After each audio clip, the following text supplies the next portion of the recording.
are seeing how fecund our fish have been, how productive they've been since 2008. And see that gentleman right there? How old were you in 2008, Matt? What grade were you in? Grade I was in, I was like 10th grade. 10th grade. In 10th grade, Matt Rankin and Alicia Scarsberry and my son Bryce, who was in 6th grade, we put in about 575 fish. And today is the first time since 2008 that we're censusing them to try to discover just how many fish they've turned into. And our goal is, our subjective goal is if there's 500 fish in this refuge, after 3 years, we're successful. Well, if you see these cages here, these are handmade cages, and through years of experience, they've discovered that these are the best cages for the chub. And we load them with Wonder Bread. They don't like whole wheat. They're junior hires. we load them with Wonder Bread, and we throw them in the evening. This evening about 4 o'clock we'll throw them in. And we'll wait and come in the morning once the sun is up and pull them. And we pull them, we stick them in a container and anesthetize them, measure them, weigh them, take fin clips to test their DNA. And then wake them up, and once we've pulled all the traps in this pond, we'll release all the fish that we caught.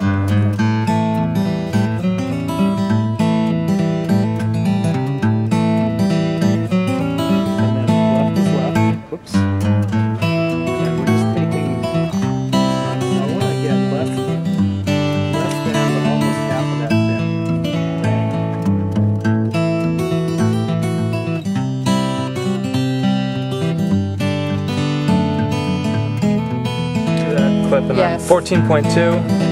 Okay.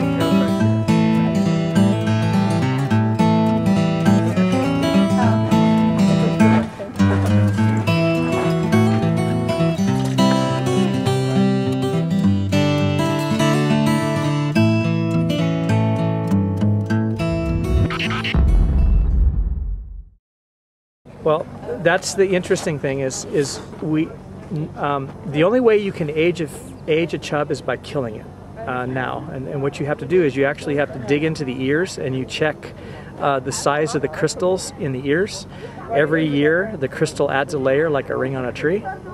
But we have a new technique, but to do that technique we have to have a permit, a special permit. And the new technique is we pit tag the fish just like you have PetSmart or Petco, or how they put a tag in the animal or the cat or the dog's body, and then you can run a scanner over it.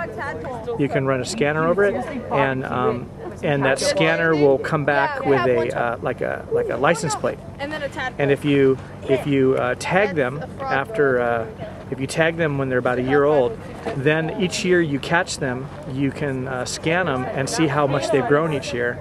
And we have fossil records of fish up to 13 inches that the Van Yume Indians would barbecue down by Oro Grande. There's fire pits where the skeletons were 13 inches long. In fact, I actually think 16, but 13 sticks in my mind. So they get big if they have a chance to grow, because they're really minnows. Minnows don't get big, but fish, given the opportunity, will continue to grow. This is a trap, and what we did, Judy was just saying, we have many renditions of this trap that we've been trying to make work over the years. And sometimes they work, and sometimes they don't work as well as we want them to, and so then that's when the next rendition comes up. Okay. So this is a mediary one. So my husband had come up with this idea because we were having problems with fish getting stuck, so he put this lid on there. But the lid doesn't work very well because you have these diaper clips and stuff. Part of the issue is also, I think, when we store them, is because they're not that durable. Yeah, and so they get squished. So that's a problem. He said not to.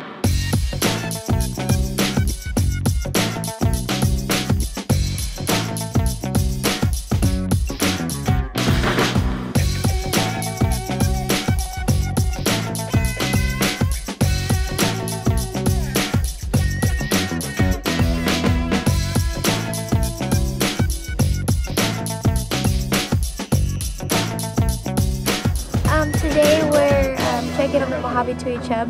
About 2 years ago, we put them, transplanted them into the Lewis Center area and just checking it out now to see what's going on. Cool. Yeah, Mr. Huffine basically just said, hey, this is what's going on. I know you guys were part of it the first time around. If you want to come by and see what your work did. All right, I'm Steve Parmenter, Jacob Notchell, 60. Mike Davis from California Department of Fish and Game. We're 2.3. I'm going to try not to talk over him because he's weighing and measuring the length of these fish, and Elena behind me is recording, so I don't want to interfere with that too much. But what we're doing is a mark-recapture estimate of the fish populations in Deppe Pond and Tui Slough. 1.7. This involves marking the fish temporarily with by clipping the tip of a fin off. So we're gonna mark every fish that we catch today, release them back into the pond that they came from. One of our fundamental assumptions is that the fish then redistribute, and we'll do another recapture pass tomorrow. 13.6. Gives me time to think too. So during that recapture pass, we will be catching fish. We will know the total number of fish that we marked today. Tomorrow we'll learn the percentage of the population that was marked, and with a little algebra we can figure out an estimate of the total fish population.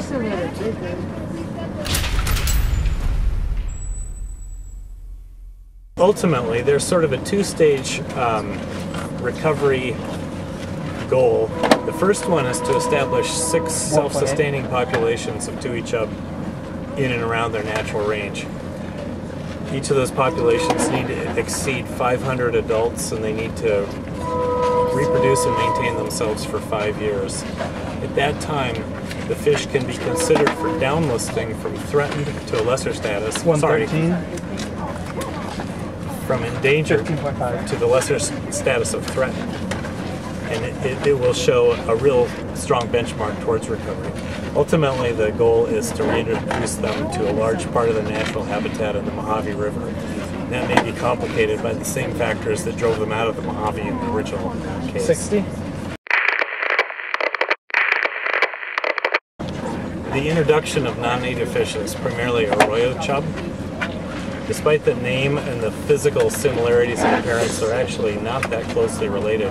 Arroyo chub are originally from the rivers of the Los Angeles Plain, and they're adapted to swift-flowing streams 94. that flood often and high water temperatures. These fish are built as if they evolved in a large, deep, cold lake. They have their feeding apparatus is designed more for filter feeding and plankton, as opposed to the arroyo chub that eat the more coarse insects 77. that you find in a stream. So with different physiological tolerances and feeding apparatus, the arroyo chub, ironically, are more suited to the contemporary conditions of the Mojave River now than the native Mojave chub. We have a temperature change. We get this algae cover, this algae mat. It'll rot, and it'll go to the bottom, and it will feed the anaerobic, the bacteria that don't need oxygen, and the whole cycle will start again. The nutrients will be released, and next year the plants will grow. And so this is actually quite a healthy pond. There's just a little bit more growth than we like, because if we let it, if we had not trimmed it every 3 years, this would turn into a marsh and then a meadow. And there'd be no place for water, because all of the decomposed organic matter would make this a really nice lush soil and would have a beautiful meadow, kind of like what's happening over here. That's why we had to construct this differently. When we put the liner in, we can't get the plants that grow along the side, but the plants can live in the bottom.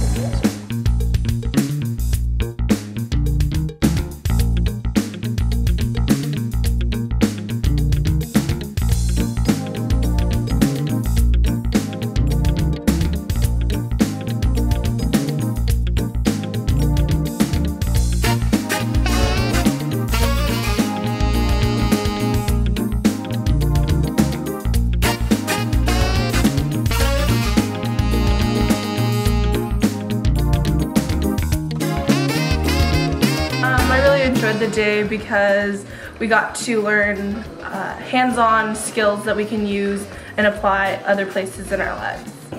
I like that too because I totally lost my train of thought. Okay, it's because we got to shadow the scientists and it was really cool to be out there. They're really relatable and easy to talk to.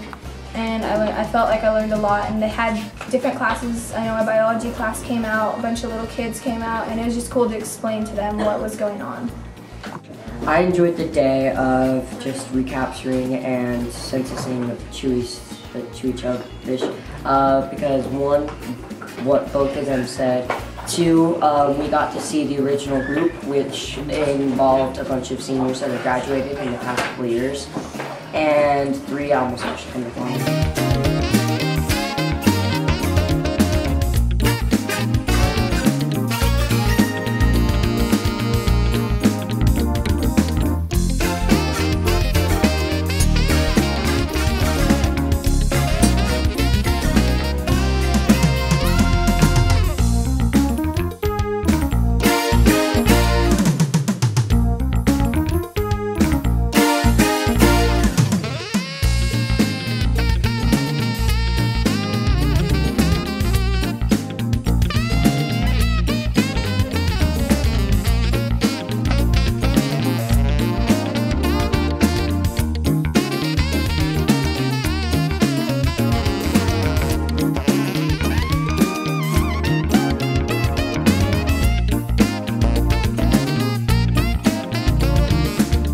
Whoa!